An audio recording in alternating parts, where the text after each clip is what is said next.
Supreme afternoon. Welcome to another episode of Blunt Talk. And I know y'all like, nah, she in the camera today? Yes, he made me get in the camera today. I was not prepared. But I'm going to allow my guest to introduce himself. Who do we have? Oh, hi, I'm Jay Vicks, just a simple music business consultant that just like seeing products move. Plain and simple. You see product, can you move? And I move it, yeah. Right. So, what got you into this? How did I get into this? I started off as I was a little rapper, right? I tell you the whole story. So how it happened was I was a rapper, and I went to this talent show audition. My boy Hezekiah, y'all might know him as Hezekiah the Third, famous rapper around here in Delaware, the Delaware area. He was in a group at the time, and he was telling me about this audition for this talent show. So I was like, yeah, I'm gonna go. I was like in 9th grade or something like that. So I went to this talent show, and I rapped for this guy. We all auditioned, but for some reason, this guy was like, hey, I'm gonna give you a call. He told Hezekiah and them that they were already in the talent show, but he was like, I'll give you a call. And I was like, so am I in or not? So later on that evening, he wound up giving my mom and dad a call and was like, yo, we want to sign Jimmy.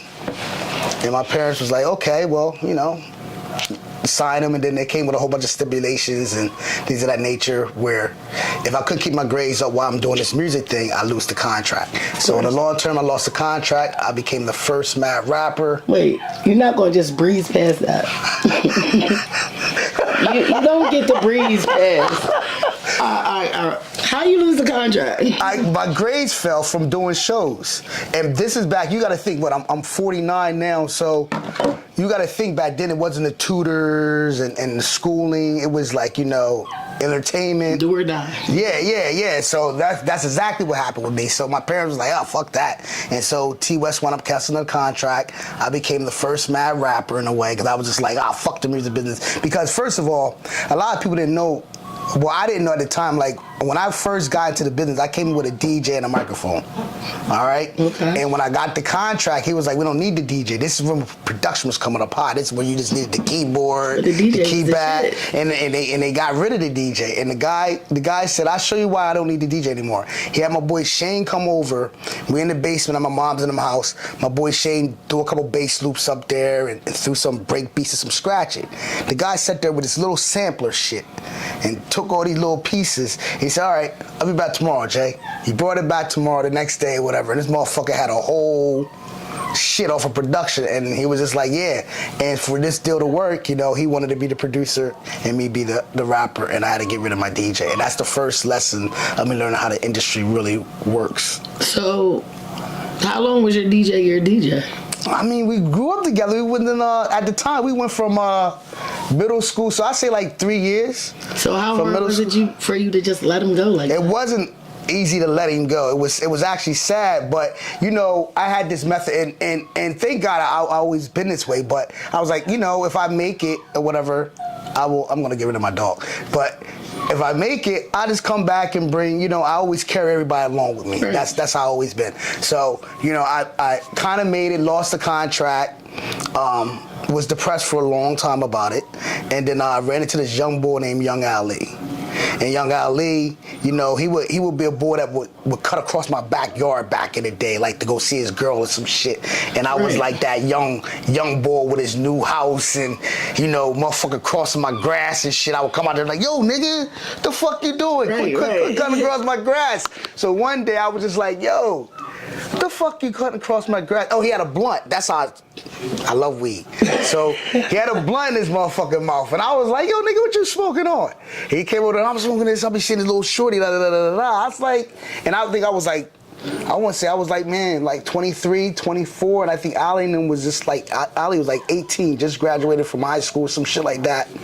And, he was young. He had to be young because he was either in high school or just got out of high school. And he was telling me he was a rapper and all this other shit. And I was like, rapping shit, da da da da. And I would tell him about the business and all this stuff like that. He was like, yo, you should manage me. I was like, fuck that management shit. Like, nah, like, nigga, you're not listening to me. Right. It's like this, it's like that, it's like this. Everything that you see is an illusion. Right. It's a perspective of what they want to give you, you know what I'm saying? So, long story short, the nigga talked me into managing him. I wound up getting involved with Young Ali, started 700 Entertainment. Shout out to my cousin Killer Noise. And me and him, because my cousin Killer, he was a producer. He already done produced shit on, God, man, who is it? He produced on some famous people's shit. Forgive me, Killer, I don't remember. But there's some... Forgive him. Yeah, there's some famous people's shit. And he had got in some trouble in Massachusetts. So we had to move him down here to our way. And then...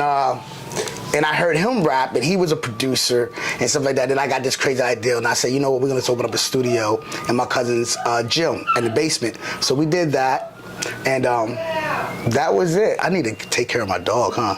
That dog is on there. But anyway, I'm so sorry, y'all. But it's all good. It's an animal. It's gonna hurt. Nah, she's stuck under my ass though. But so yeah, that's how I really kicked off. I wound up doing some shit with Young Ali, opening up 700 Entertainment, started that business, started learning more about the business. Took those guys on tour. Wait, so how long were you on tour? We did tour. We did I took them on like they toured for all year, but I mean the major one I took them on was like a 2-week tour where we went from the whole East Coast all the way up to Canada. Okay. And stuff like that, you know. So you was doing some shit. I was trying to do some shit, yeah. So not trying, you was doing some shit. So I did that, and then what happened with that was I got kind of tired of the studio because I wanted to concentrate on one artist, and Ali kept bringing in more and more and more artists into the fold, and it was just like I kept telling him like, "Yo, my man, like, let's focus on you." You know what I'm saying? And it wound up not listening that way, and then I wound up just shutting the studio down because it was costing me tons of money. But isn't that the point to grow? It is a point to grow, but then you know it's a such thing as called budget. Got you. Okay, and you know, at the time, even though I was doing some miscellaneous things at the time to keep that budget going, it was a lot. And so, you know, when you have an artist that didn't, you know, you're trying to tell them one thing and they're doing something totally opposite, you know, it was like a life lesson. So I just shut the studio down and then chill for a little bit. And then my brother Flex, God rest his soul, he kept telling me about this artist named Custo. Come to my house every day, like fucking bugging me about, yo, you need to help my boy Custo. And I was like, man, fuck all that shit. You know what I'm saying? Fuck all that shit. Then finally, I got a whiff of one of his tracks called Ride Slow. And it was pretty dope. And I was like, you know what? Is he from Brookmont? He's from Brookmont. Okay. All right, yeah. So I got a whiff of that, and I was like, oh, you know what? I could do something with this. And so I just got on and started helping him, and you know, did that. Wound up getting the radio show, working with Drummer Boy and a whole bunch of other different people, and yeah, and that just kicked it off. Wound up getting the radio show, did the radio show till Tony Q sold the station. Wait, what radio show? I did a radio show on Kiss 101.7, Bridge of the Street Radio. What year was this? Shit, don't get me to remembering dates. I smoke pot. Fuck it. It's gotta be between, like, it's been a while, so it's gotta be, what, Tati's 22. At the time, she was, I think China was like 8. Well, let me 6. ask you this. Was this around the time when you and D used to have the rap battles and they used to call people down on certain days of the week? No, that's before. No, that was before that. It was before that, so it was early 90s? It was, this was like, no, this is probably around about like, let's say like 2000, I want to say like... Well, see, 90s is when they was having the things like the UD. Oh, no. The UD rap battles, I was never like over at that part. Okay. I would go to UD to pick up bitches on Market Street. That. You know what I mean? Academy thing and all that shit. Right, ride down and, you know, the street. No, they had the little radio station. Yeah, well, that's where Harv and all them come in there, Cartel Radio, all that. Like, you know, I've been around, like, I'm probably skipping all around shit. You know what I mean? Because I know, I know Harv and them. Like, you know, I always consider myself with. I got up with Cartel Radio, or Cartel. Yeah, Cartel Radio. That's what they call themselves. Fame, Harv, and god damn, he's gonna be so mad because I can never remember his name, and I suck at some of these names. But Cartel Radio, and I gave him a show at Christiana River Park. Okay. Down Wilmington. It was Cartel. It was Tony Castro with what is it, Third World Records, them and 700 Entertainment. We did that, and that was, you're talking about early 2000s, like, you know what I'm saying? So, yeah, I've been doing a while. When I got the radio show, that had to be like around about I want to say like 2011, somewhere around there. 2000. So what made it die down? Tony sold the station. Oh, okay. Tony Q sold the station. Okay. You know what I'm saying? So nothing I could do from there. And then I sat down for a while from that, and I would just float around, like find little projects and people that I like, and then I would, you know, help out if I could. And that's how I stumbled onto the weed stock people. Okay, so we're gonna get to that. Okay. But are you still in the music? Mm-hmm. So what are you currently doing? Right now, I can't talk too much about something, but I got something coming down the pike. I'm right now, like, I'm still helping artists out. Like, my main people that I deal with is Harvey Road. I love them. S. Romeo.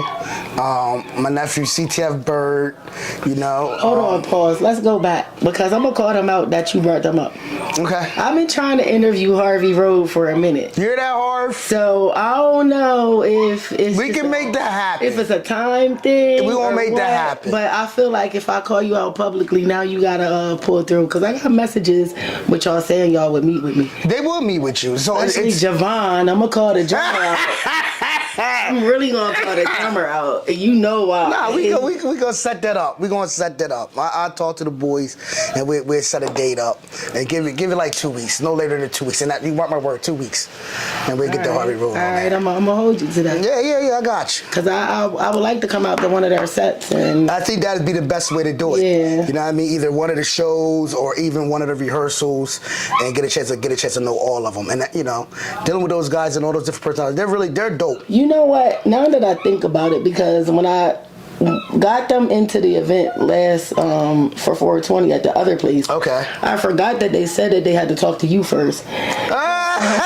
I forgot about that. Nah, they do their own thing, but you know what I mean? Sometimes some things come back to the... It was a mention about you.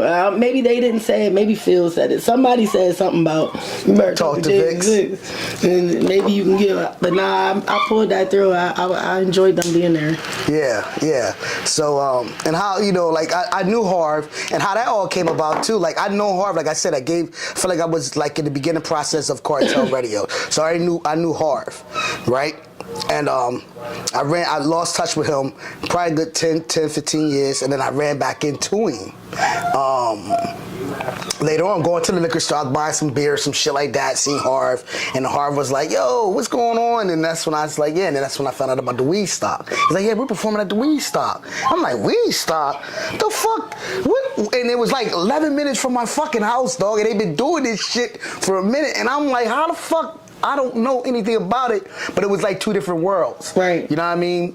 Like, you know, the culture that I was in and the culture that Weed Stock was in, and we probably would have never really ran into each other. For real. I want to give my opinion. Probably I shouldn't do it on camera, but it's just my opinion. It's your show. I liked them better when it was just them before they added the female. I don't even know who she is. Who? What do you mean? I heard them with a female on the set, and I heard them without a female on the set. Oh, you talking about Harvey Road? You talking about Harvey Road at the present time? You talking about the one of the girls they had as a guest? I don't know who it was. Okay. But it was a guest, like a guest feature. I probably was. Yeah, it was a guest feature. Yeah, something like that. So she's not a part of the group. No, more likely no. Harvey Road is just the guy. They vibe a lot better when it's just done by themselves. Yeah. Fuck it on your own. Excuse me. I'm so sorry. He just said, "Fuck it." Yeah, he just said, "Hey, you know when you're doing shit like this, you know it's all good though. It's real life shit." Yeah. So I appreciate it. You know I'm not going to edit that out. Nah, I think all imperfections and perfections make the world goes round. I believe so. You know what I'm saying? So to me, you know, remember like an old saying, you can never have bad publicity. This is my reminder about Jimmy. This is a reminder. I love it. Hey, I'm so sorry. Hey, listen, you supposed to be going to the gym? No, that is a reminder. One thing about me, I don't like change. So that is an old reminder of when my son was going to a whole nother school, and at 1:45 it would remind me to leave and go pick him up from the school. Oh, okay. So that's what But it was. change can be good sometimes. Yeah, I mean, I should change it, but then that's like my halfway mark of the day. Like, when it says that 1:45, it lets me know, even if I'm not looking at my clock, it's 1:45, nigga. Like, you only have this much time. Like, oh, shit. Yeah, I gotta cook dinner. Together. It's my time. Yeah, so that's Wife I just about leave to it be there. home. Let me clean up a little bit. Yeah, that all plays a part. Ain't you know? nothing wrong with that. Yeah, so It's cool. I wear several hats. As you should. I mean, it's not like there's an I in team. No. So you're in a partnership. So in order to make a whole team go, it takes a lot of. Yeah. You know what I mean? Yeah. A lot of. Yeah. You know, so it's and nothing shout out to wrong her with too, man. I mean, to put up with me for 26 years, it's a lot. So shout out to believe Tiffany. it. Yeah, and Tiffany, I'm gonna ask you on here, even though you can't answer me, but we gonna laugh about this later because it's the insider. Did he do the thing? I have no idea what the fuck they talking about. He knows. You don't know what I'm talking about? No, not offhand, but you said, did I do the thing? You tapped your head. You don't remember what you told me? You must have been high. I could have been. cigarette God damn it. I just want to hold it. Like the weed. I need to get them shits up. You don't remember telling me that you was gonna get a man unit? Oh, I was just talking about that shit. I was just talking about that Nigga said he shit. getting a man unit. I will y'all. get a man unit. I don't give a fuck about none of that shit. I want to have a box today, a Gumby next week. He gotta get locked, yo. He gotta get a man unit. He gotta get full head of locks. And I'm gonna come through with the camera. I will let you follow me and get that whole thing Skits done. for Instagram. That's funny. Yeah, wow, you got a good memory. I do want a man unit. I still want one of them motherfuckers to this day. You was serious? I'm dead serious. I thought this was a Halloween No. I look at the girls. I'm like, damn, they just wearing the wigs. Like, look, if y'all can't see it, but right there, that's my daughter's shit. She got like 4 wigs over there, right? And I'm just like, dog, like if they can do it, why can't we do it? I see plenty of men doing it, but it looks hilarious. I'm not gonna lie. I mean, if you can't wear that bitch. Like, I only plan on wearing the man unit for like a week or two, and then take that bitch off to get a Gumby next week. I want y'all to know I'm bagging it. I'm serious, and I'm serious in the motherfucker. If you lost your hair, you fucking know. He gotta put a jerk on it. I'm serious though. I would fucking do that. Going in and out because of the trick, but y'all knew what song I was singing. Goddamn. Yeah, soul glow. Just let your soul. Yeah. Soul glow. That's my shit. Yeah. But no, on a serious note, if you really do that, I want to come through with the camera because. Oh, you want to watch it? I got a guy who's going to do what's doing for me. I just Jimmy, you know, I got to get used to this social media shit. I want to record the whole process. You can record the whole process. I don't give a fuck. But y'all heard that, right? Yeah, I said again, y'all can record the whole process. I don't give a fuck. But my son the other day, right? This is how it came about again because you know, social media. So he found a barber on TikTok or something. Oh, shit. He was like, Dad, I want to go get my hair cut by him. And I'm like, where? He's like, he shows me little TikTok shit. And I'm just like, what? I said, you don't even. I'm like, y'all niggas just be trusting y'all head to anything because I'm like, that shit is edited, bro. Right. How you know another barber's not coming in there and Cutting, yeah. you know, and then he edit and make it look like, yeah, Possible. it's very possible. But these new niggas, you know. So he's like, yeah, Dad. And I was like, well, where is he at? He's like, he's in Delaware. He's 6 minutes away. And so I'm like, all right, so we going down there to this guy, and the guy cuts his hair, does well, but the owner and we all got to talking, and I brought up the man unit. I was like, yo, nigga, what would it cost for you to do a man unit?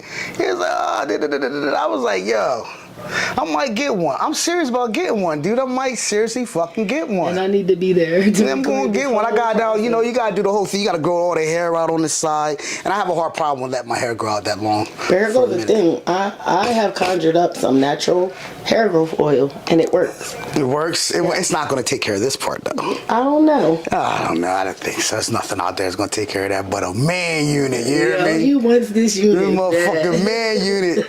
Like I said, like you girls wear the weaves and the wigs and shit. Why can't I just? So what would be your first man unit? You know what?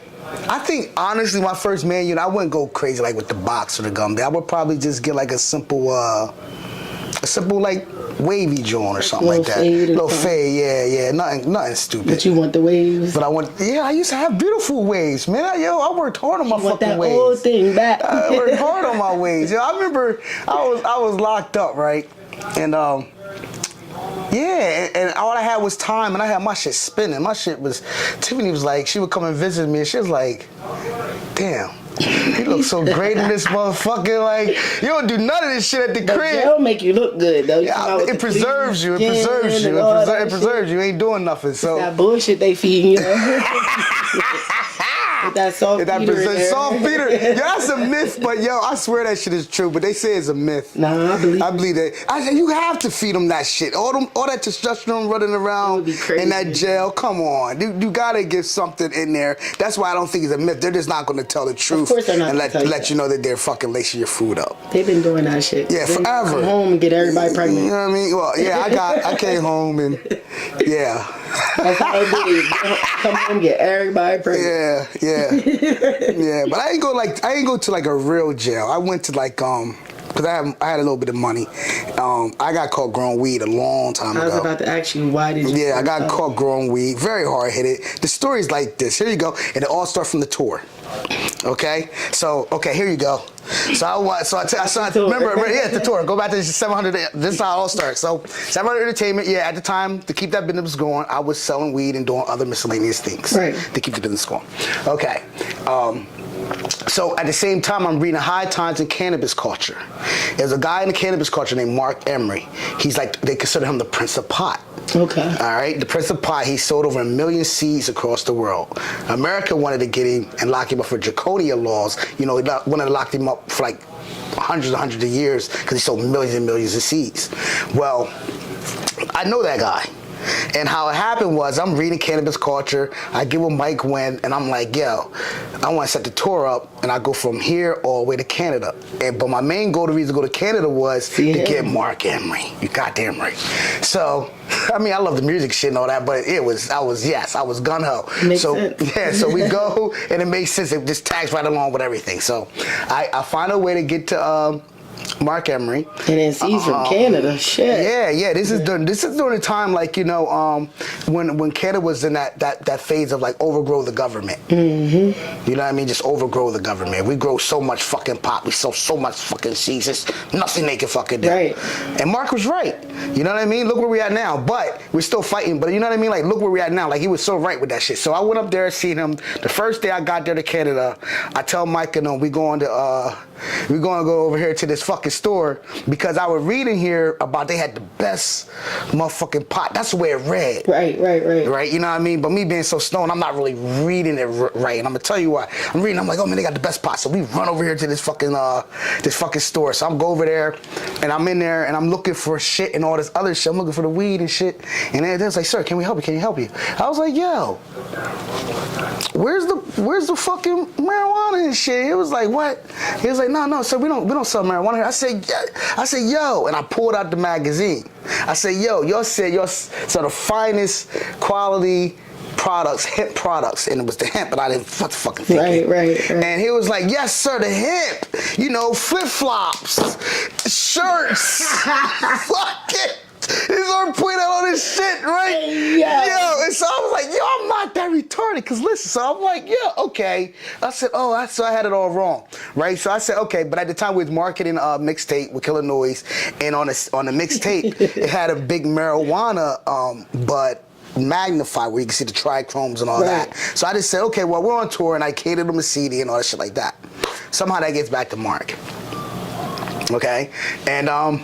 And so what happened? So we're enjoying Canada. I mean, Canada's wild. I mean, you know, he had girls outside the bar with their titties out and shit. And oh my God, smoking weed was like, you know what I mean? So let's tell you about the weed store. So we finally was getting some weed, right?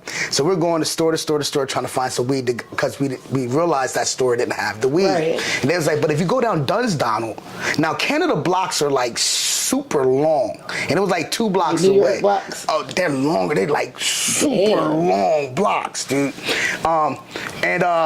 So we're running down, right? You know what I mean? Like, where are we at? So we come into the sex shop, and this sex shop was the size of fucking Walmart. Oh shit! Like the size of Walmart. It had the upstairs and the downstairs. Damn. That's crazy, right? So we're intrigued. Killer had brought his girl up there at the time. Shit is there to have? Oh man, it was wild. So we go in there. We're going there, walking around and shit. Micah had brought his girlfriend on this tour, which we thought was like a total no-no.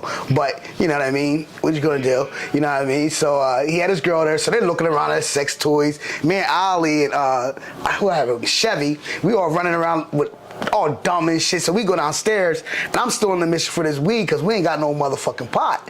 You know what I'm saying? So I'm asking the guy. The guy was like, I say, hey man, you know, where can I get some fucking weed at? He was like, you're in good luck, buddy. My boy's coming right now. He said, if you wait around for a little bit, I'm sure he'll hook you up. I'm like, word? He was like, yeah. I said, all right, cool. So I'm waiting around and shit like that. This motherfucker that shows up looked like somebody stepped out of the Matrix. This nigga was like, you know, everybody taller than me, but he was like 6 foot something, long ass black trench coat with metal shim boots, with a motherfucking bow hair skateboard. Yeah. So, you know, I run up to him like, yo, man, I told him my whole story, da-da-da-da-da. The guy named wanna be James. I'm James. And so he was like, yeah, I'll hook you up. And the guy was like, okay, well, you guys can't do your business here, but hey, James, can you make sure you hook me up first? So he takes his weed, we go outside, we stop right at this bank stoop, and this motherfucker take out a meat scale. You know, big ass glass scales, and he weighing the shit up there right on the bank. The bank manager comes out saying, hey, you guys gonna be long? He's like, no, I'm just gonna sell him some pot and we'll be out your way. He's like, okay, no problem, take your time. I was like, oh shit! Cops right here on the corner. Nothing. This motherfucker pick up the big ass bag, he's sitting there. What you want again?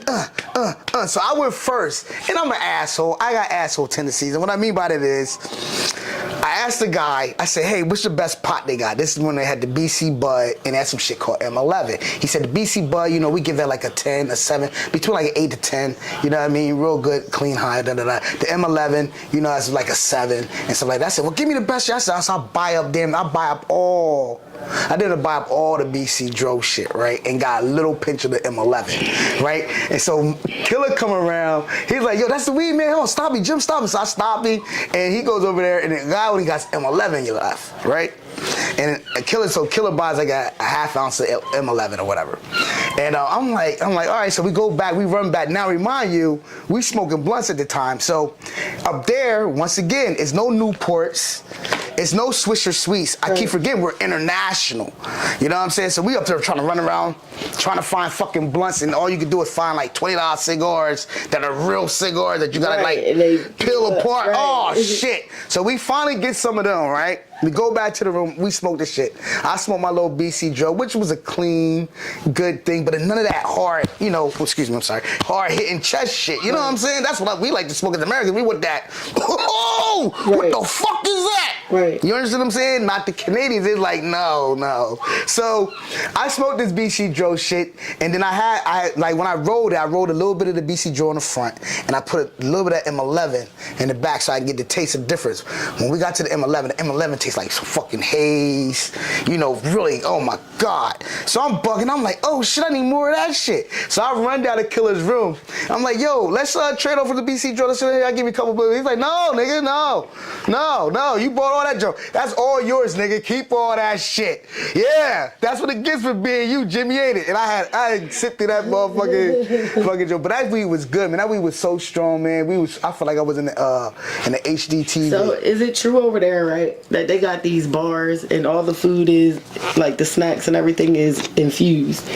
And they have you come over and you're smoking your weed and you're eating the food and they're watching you get extra high and they're laughing at you because you're fucked up? Well, when I went over there, this might be later on, they might have stuff like that. When I went over there at the time, we're still going through the things of they just got where they can kind of smoke pot like out there, so it wasn't the infused stuff yet. Okay. So that was really early on, but yeah.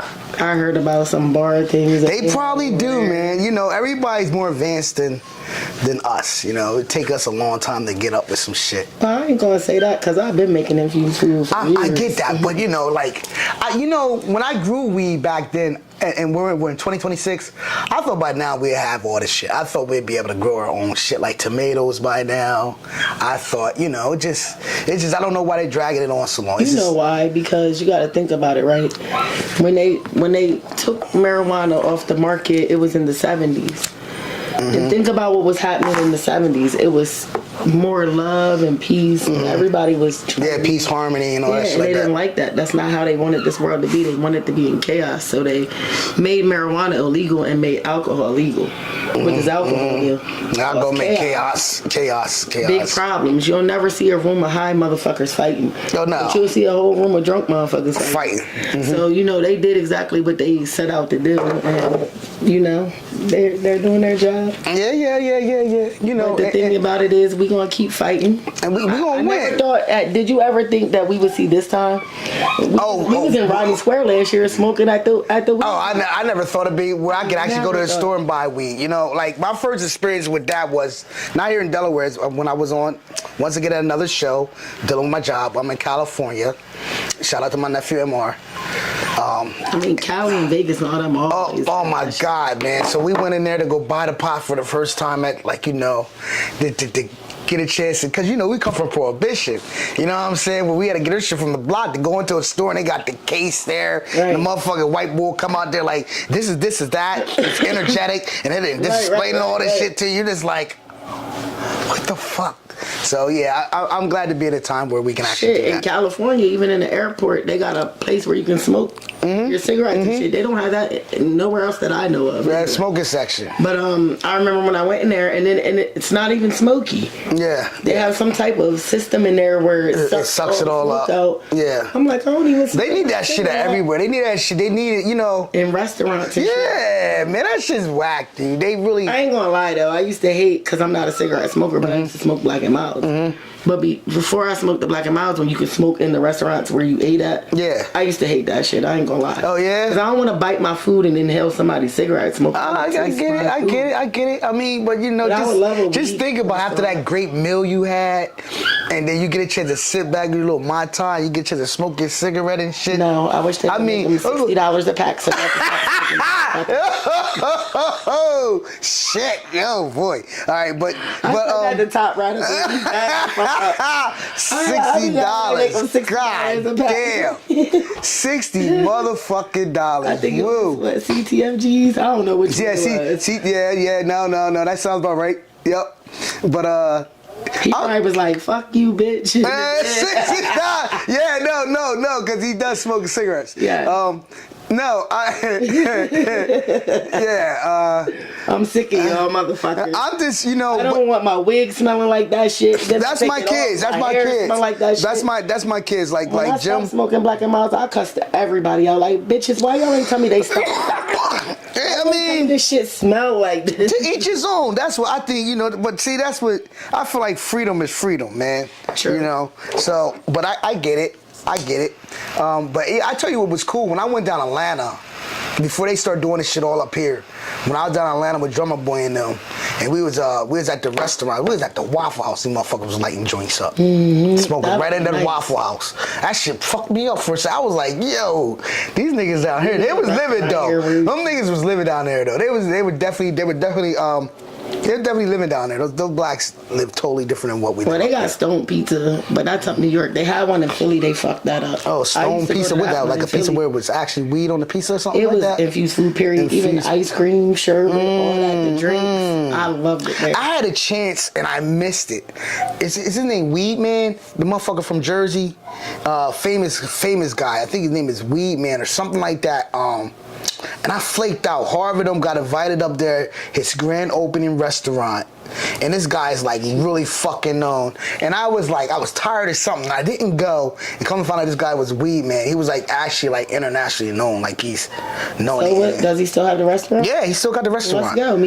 We should go up there. Go. I should make some reservations. We'll be It's in Jersey? It's in Jersey. It's closer to New York. Yeah, it's in Jersey. I'll look it up. You know, we should do some adventures. And I'll shoot over to you. We're trying to look into that. Yeah, let's do that. First thing is Harvey Road. Yes. Let's get the Harvey Road on there. And then we look into the The weed thing, Mr. Weed, man. I gotta find out more about that. But yeah, he got some Definitely. restaurant up there that does all that shit.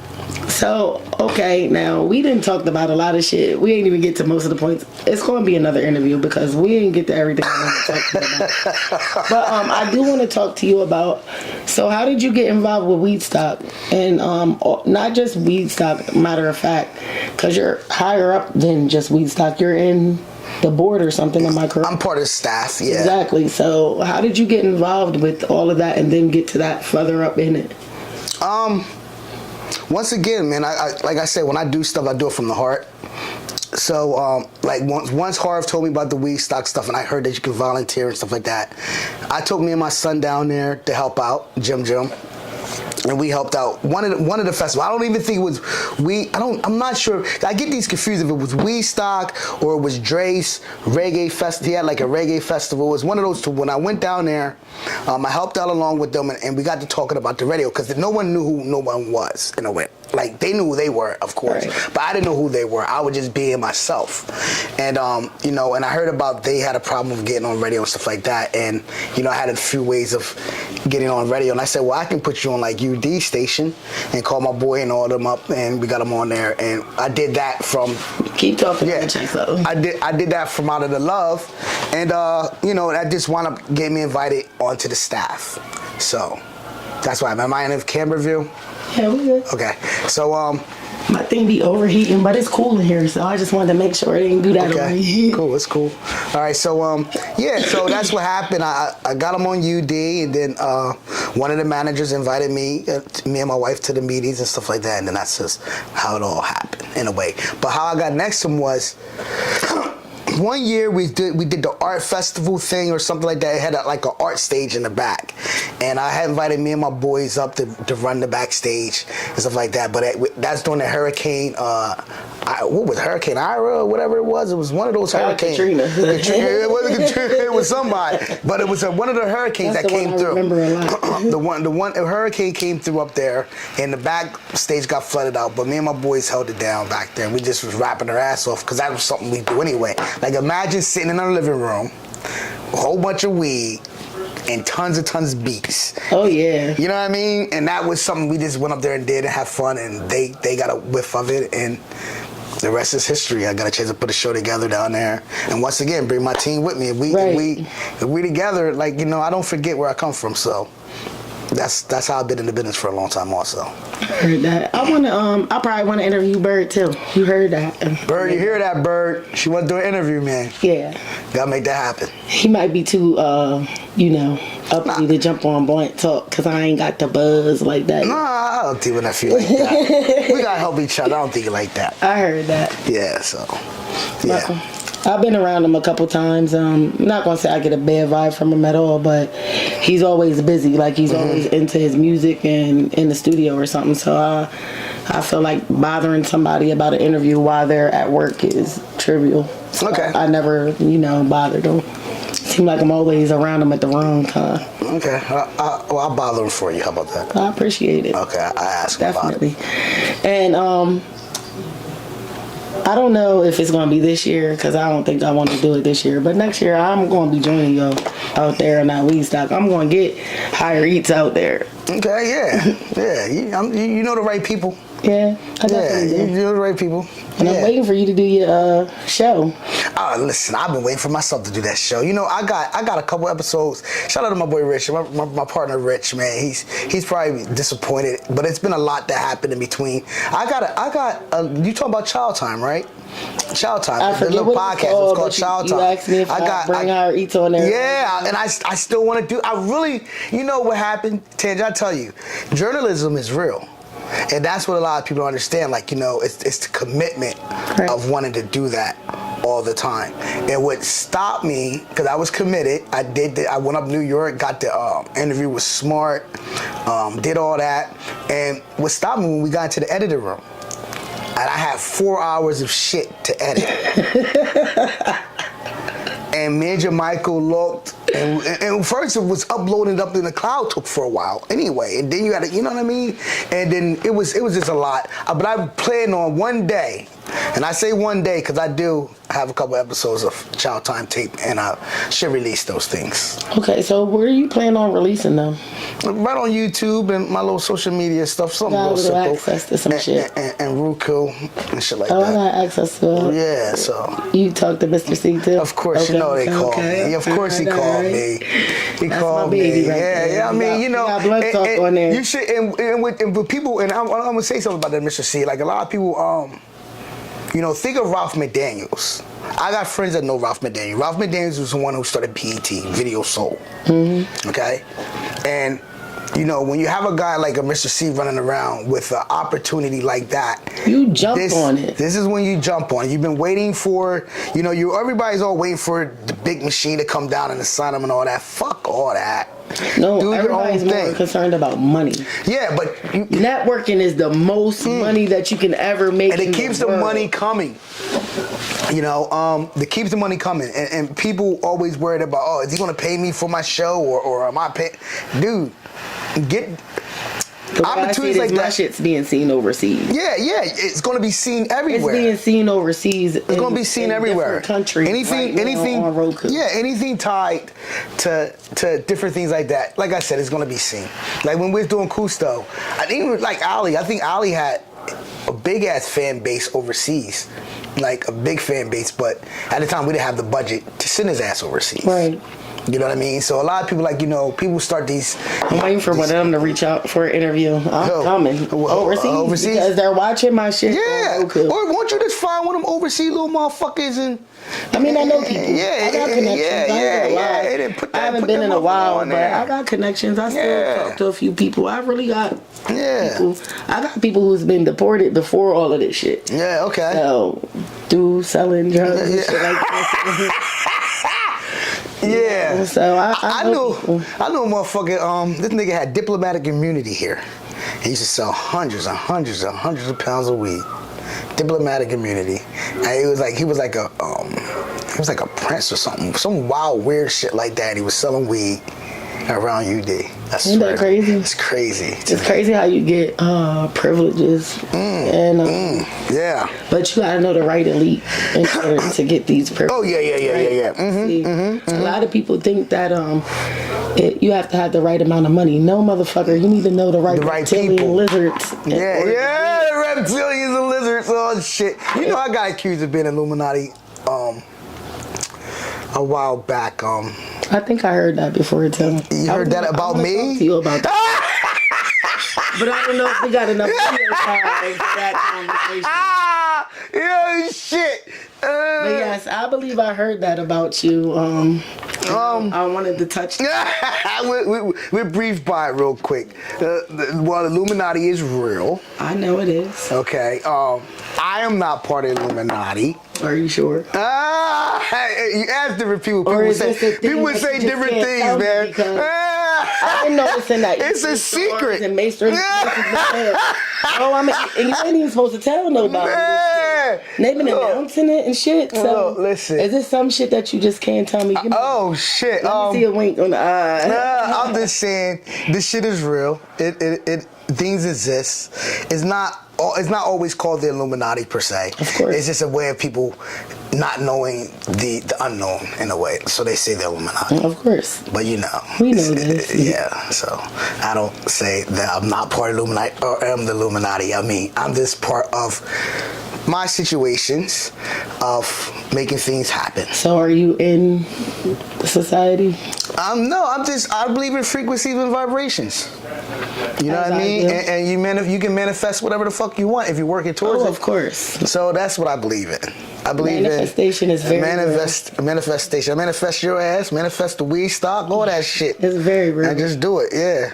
So it's very real. Yeah, so I believe in that kind of world. So with that being said, how do you feel about that world? I mean, you know, okay, to be 100% honest with you, my family is from like Haitian descent, okay? So we believe in, you know, as well as Christianity, but we believe in other things that help you along the way, okay? Your ancestors, your spiritual guides, things of that nature. Now, some people might call that voodoo or whatever. It's not. Those was like the first form of religions before you had a lot of other different things. You had nature. It was the way of life before religion was made. Yeah. So it's nature.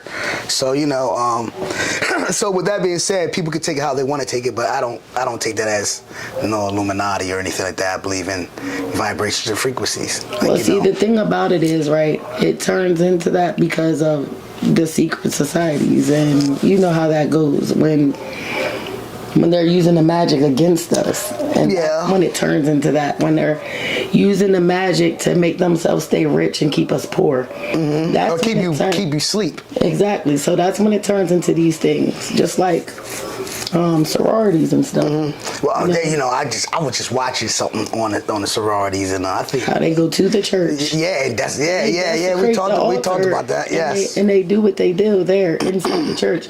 So a lot of people think that the church is the greatest place, but the church is used for a lot of this magic. The Bible is used for a lot of this magic. It's white. You consider it's magic. Because I don't even want to say white or black magic. It's magic. And people. Now, there is dark magic. Yeah. But I'm just saying in general, because it all depends on, because you're also being led by someone. Like you got the reverend. The intentions of it. But when you go to church, you are practicing a form of magic.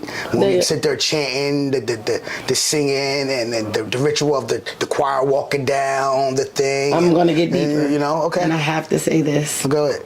I don't care who gets mad because I stand in my own truth. The biggest ritual of the church is communion.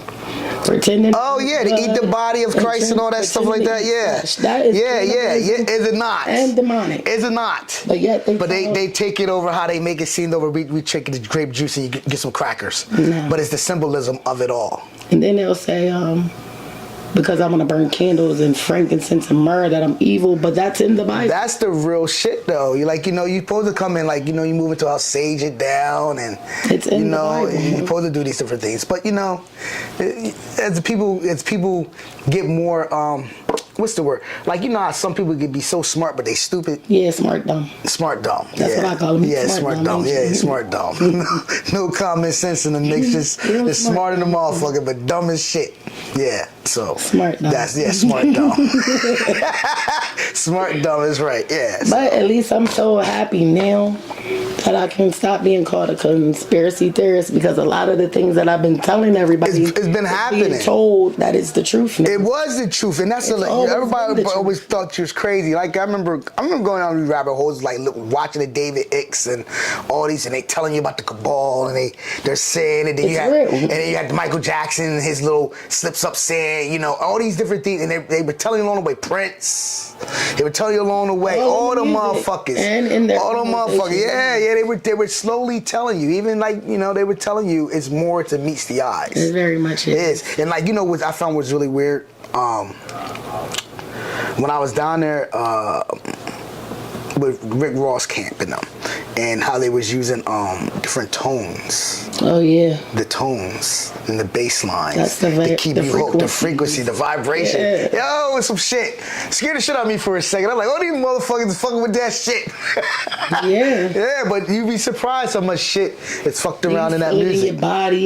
You can feel certain things, and a lot of people don't understand. Don't realize what's going on. Yeah. And they don't know how to get themselves out of that stuff. I see a whole lot of people crying out, saying how they sold their soul and it's too late. Yeah. Once you do some deals like that, those deals are like. Once you sign that blood. It's a wrap. You're definitely.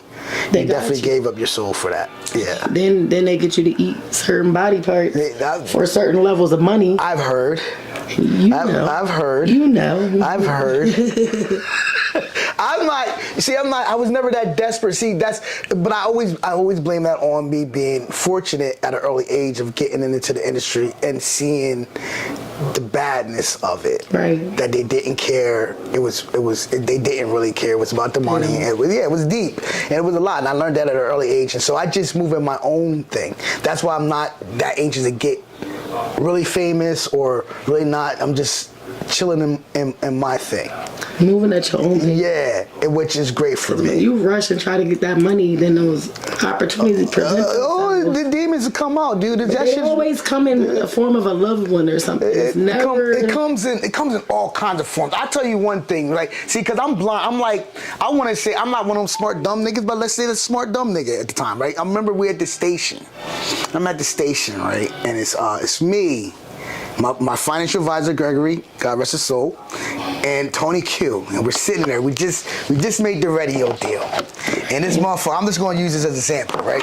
So we sitting in this motherfucking elevator, and I'm all happy. I'm pumped. I'm like, oh yeah, got this deal. Gregory just, he's my eyes, ears, my finance. He watches everything. So right. Tony Q was told like, yeah, let's go smoke a cigarette. And this motherfucker like, here, I'm with a cigarette, and I'm like, what the fuck is he doing? I see people do that shit. Now, I thought it was to catch the nicotine, but it also could be a pass. You know what I'm saying? So after we had smoked our cigarette, we left a guy in the car. I'm driving off. Greg goes, that motherfucker made a pass at you, right? Mm-hmm. And I was like, what? He was like, yeah, all that, who does that to the cigarette, Jimmy? And I was just like, oh shit. Cause I don't be seeing that shit. You don't pay attention. Nah, cause I be on my mission, look. Let's get this motherfucking show, put my niggas on. Get this money. It be some shit be right in front of your face and you don't even realize it. Like, you ever watch some of them Grammy shows or those Oscars and they doing their dances and shit? To all that shit. And if you know all about the symbolism and all that, they're doing the ritual right in front of your fucking face. But see, a lot of people don't pay attention to that. They're just like, oh, look at that. Yeah, no, that's beautiful. Oh my God. They don't know that they putting your ass in a trance. All day long. Yeah. And that's crazy. The same thing with church. Now everybody gonna think I'm fucking crazy now. Nah, because it's the same thing with church and they don't realize this, right? Yeah. When they go to pastoral school, they're taught to speak in a way to put you in a trance. Why does everybody think when you leave church you're so tired? I always feel energized. A lot of people feel drained. See, you were spiritual, so you knew better. I felt energized. People who don't know how to block those type of things leave church and they're tired. Really? They're tired. They're worn out. Your energy was just drained. You were put into a slow trance with that voice. So, hold on. Okay, not cut you off. So you don't feel like, because when I used to leave church, I used to feel like the sermon was for me. Like the motherfucker was talking about me. Sometimes, you know what I'm saying? And I left church, the whole week goes great. Yeah, sometimes, but that's magic too, because that's what brought you back. And made you tell somebody else, you gotta come here. This place is great, and they know your business too. How do they know your business? Because everybody speaks to these spirits. Yeah, you feel me? Yeah. So that's why it seemed like they're talking to you, to your situation, and you weren't the only one in the congregation that felt that way too. Yeah. But I've also been in a situation. I used to go to church all the time. Like, I'm not even gonna lie. I used to take so many people, manipulate them. Oh, I'm gonna cook big dinner. I didn't manipulate because I understand what you said. You were saying what you thought was right. Yeah, but they would come because they wanted to eat the food. They really wasn't coming because they wanted to hear the church. They wanted the food afterwards. You feel me? Yeah. So that was my manipulation. I'm gonna cook all this food. We're gonna eat after church. So they would come. Right. So I would take all the people to church, and it was to the point where you would see the same people falling out every Sunday, right? Yeah. So now one day I'm standing up there and the pastor pushed me down. Well, I said, no, this motherfucker didn't, but okay. I go to get up, he was like, stay down there. I was like, what the fuck? We not about to play these type of like a motherfucker touching your I'm gonna lay here, but when I get the fuck up, that's it. Bitch, don't touch me again when I come stand up here for prayer. Do not push me on this ground, because I'm going to resist. You ain't getting me. Yeah. Because what type of time you on? Yeah, well, that's what messed it up for me with my pastor. Come to find out to him. And, oh, man, our shit was deep. Our shit hit the paper. Our pastor hit the paper. Shit. What's his name? Plant. Al Plant. Representative Al Plant and him was in cahoots. Al Plant was like one of the representatives down in like Delaware City or somewhere like that. These motherfuckers was taking their wives gambling with like the church funds, the grant funds and all this. They finally got caught. My reverend named Reverend Wright and Al Plant. Yeah, man, them motherfuckers went to jail. Well, Plant didn't go to jail. Plant, when the feds came to bust his ass, the motherfucker had a heart attack right on the motherfucker. Shit. Right on the grass. He died? Yeah, he died. Oh, shit. And Reverend Wright had to face it all. I think they said this ass in jail for like 6 years. That's fucked up. Yeah, and that's what made me like kind of turn away from my church. I was just like, yeah, man, God is within me. I can pray on my own and do it on my own. And I've been doing it that way, and this shit been working for me. Something happened at the church that made me stop going, and it was an evangelist. I was in 5 o'clock prayer. Okay. she grabbed me and she held me so tight that it was unhuman. Like, it was not a human hold. She was holding me so tight I couldn't even take a deep breath. Really? Because it was meant for me to hear what was being said. Okay. My wig was coming off. It was being pulled back like this. I couldn't even move my arms to pull it back. Right. So I'm telling y'all, I was being held really tight. I can't say everything that was said, but she said to me, "They're lying to you. I love you. You're not supposed to be here." And said a whole bunch of other stuff, and then she released me. So for a couple Sundays, I went back, and it seemed like everybody in the congregation was staring just at me. Like, does she know? Does she know? Well, I've been there. You know what I'm saying? Because I think I was telling you this yesterday. I was born with the gift. So, yeah. The gift. I've been there. You've been there. But that was just confirmation. Like, you're wasting your time here. And that just pushed me on out the door, and I stepped fully into myself. Yeah. And that was it. Well, like I said, I believe that you can just hold the shit within yourself. Like, the way I pray is different.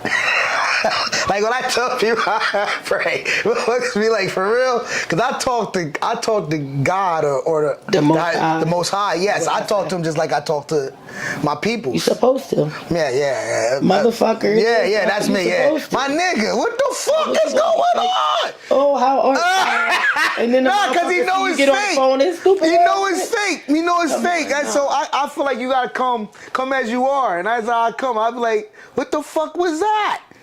You know what I'm saying? We pray wrong. We pray asking for stuff instead of commanding it. Commanding it, huh?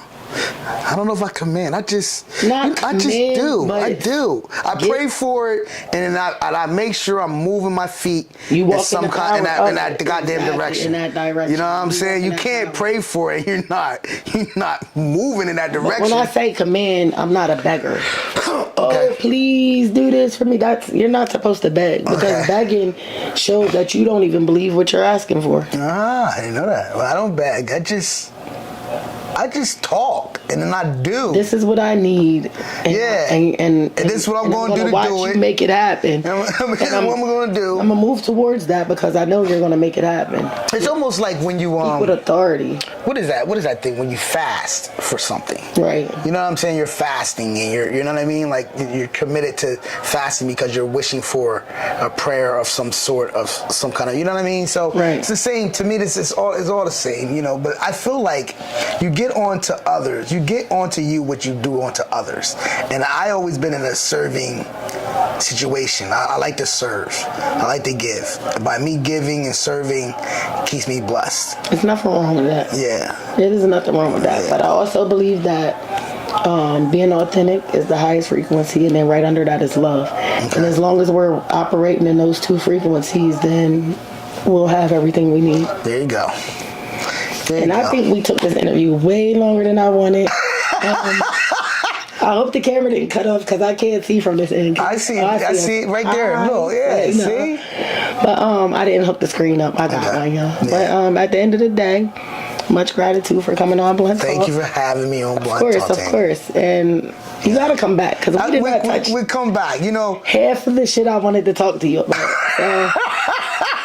There's probably a lot in there, man. A lot of people, you know, it's a lot in there because I've been doing stuff for so long, and I don't know where it goes. Just like, you know, my career in a way, like it just. We gotta get deep, and we gotta come back for Man Unit. Yes, we're gonna come. We're gonna do the Man Unit. We're gonna do the Bird. We're gonna do the Harvey, and we're gonna make it all happen. That's right. All right. Thank you, Tangi. Thank you. Much gratitude. Yep. I hate saying thank you, so I try not to say that. Thank you for tuning in too. Yes. Much gratitude.